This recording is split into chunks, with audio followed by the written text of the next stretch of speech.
বন্ধুরা আবারও একটা তোমাদের সামনে ঝিঙের রেসিপি নিয়ে চলে এসেছি। তোমরা কেমন আছো? আশা করি সকলেই ভালো আছো। আজকে দেখাবো একটা সুন্দর ঝিঙের রেসিপি, অসাধারণ একটা রেসিপি, নতুনত্ব। আমি তোমাদের একটা কথা বলে রাখছি, তোমরা তো সকলেই নিতুর কাহানি একটা চ্যানেল আছে, সবাই জানো, এতদিনে শুনেও গেছো। নিতু বোনের হাজব্যান্ডের অবস্থা খুবই শোচনীয়।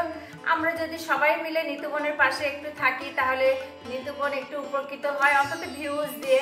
আর অন্য কিছু কথা বলছি না, ভিউজ দিয়ে ওর চ্যানেলটি তাহলে উপকৃত হয়। তাহলে তোমরা সবাই আমরা সকলেই তাহলে ওর পাশে থাকতে পারি। তোমরা কিন্তু একটু থেকো ওর পাশে। ঝিঙে রেসিপির জন্য আমি দেখো এখানে 4টে ঝিঙে নিয়েছি, বেশ বড় সাইজের।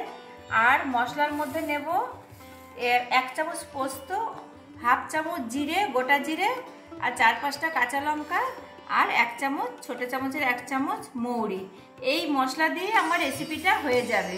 খুব কম মশলায় খুবই সুস্বাদু একটা রেসিপি হতে চলেছে। তোমরা কিন্তু আমার সাথে থেকে দেখতে থাকো। আমি প্রথমেই ঝিঙেগুলোকে কেটে নিচ্ছি।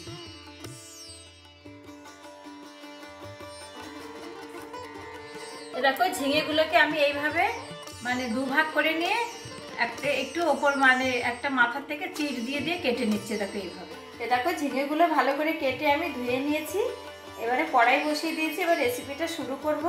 এটা কিন্তু সম্পূর্ণ একটা নিরামিষ রেসিপি। মশলাটা করে নেব, মিক্সিতে মশলাটা করে নিচ্ছি। দেখো সামান্য মশলায় আমি ঝিঙে রেসিপিটা করব। আরও টমেটো কুচিও দিয়ে দেব। আমি সম্পূর্ণ রেসিপিটা সর্ষের তেলে করব, তার জন্য কড়াইতে সর্ষের তেল দিচ্ছি। প্রথমেই আমি ঝিঙেগুলোকে একটু ভেজে নেব।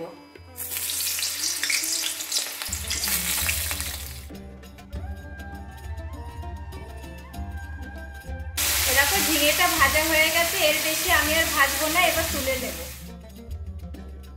আমি ওই কড়াইতেই একটু তেল দিয়েছি, দিয়ে ফোড়নে দিচ্ছি একটু কালো জিরে।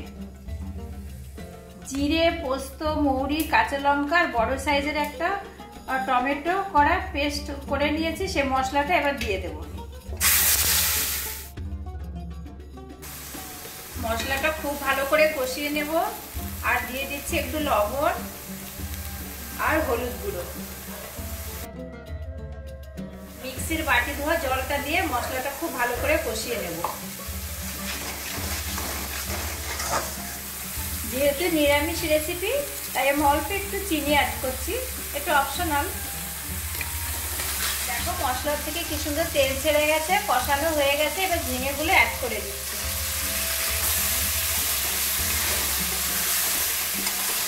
এবার ভালো করে একটু ঝিঙে দিয়ে মশলা দিয়ে কষিয়ে নেব।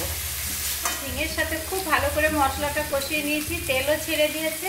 এবার আমি অল্প করে একটু গরম জল দেবো।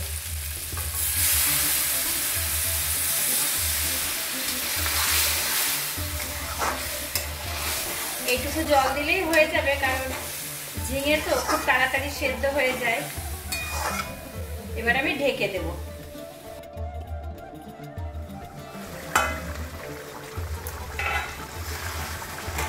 দেখো বন্ধুরা, আমার রেসিপিটা প্রায় হয়ে গেছে। ঝিঙেটা খুব ভালো করে সেদ্ধ হয়ে গেছে। এবার আমি ওপর থেকে একটুখানি কাঁচা তেল ছড়িয়ে দেব, কাঁচা সর্ষের তেল।